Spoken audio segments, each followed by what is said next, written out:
তবে আর একটা কথা, তোমরা যদি আমার সরকার বানাও, ঠিক আছে, যেদিনকে মনে করো পাওয়ার পামু বা যেদিনকে সিট পামু, সরকারি সিটটা পামু, ঠিক আছে, তার পরের দিন বাংলাদেশের প্রত্যেক ফ্যামিলির থেকে 20 কোটি ফ্যামিলির থেকে প্রত্যেক ফ্যামিলির থেকে একজন করে মানুষ ডাকুম, একজন টাইগা ওর হাতে 20 কোটি, 1 কোটি টাকা বুঝাই দিম, 1 কোটি টাকা বুঝাই দিম যে যাও ভাই তোমার সংসার তুমি ভালো মতো চালাও, ঠিক আছে।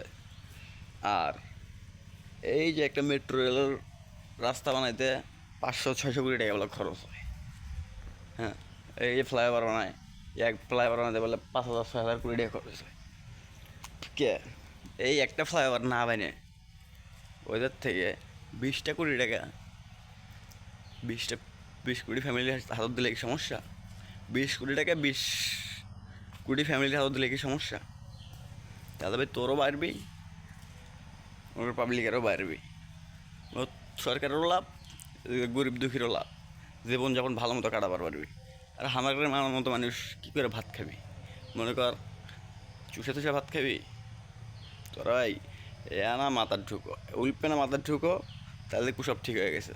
আর আমার দেশের প্রশাসন মাথার চোদ, এরা তো বড় মাথার চোদ, ওরা এক মাথার চোদ, সরকার তো হলে বড় মাথার চোদ। হ্যাঁ।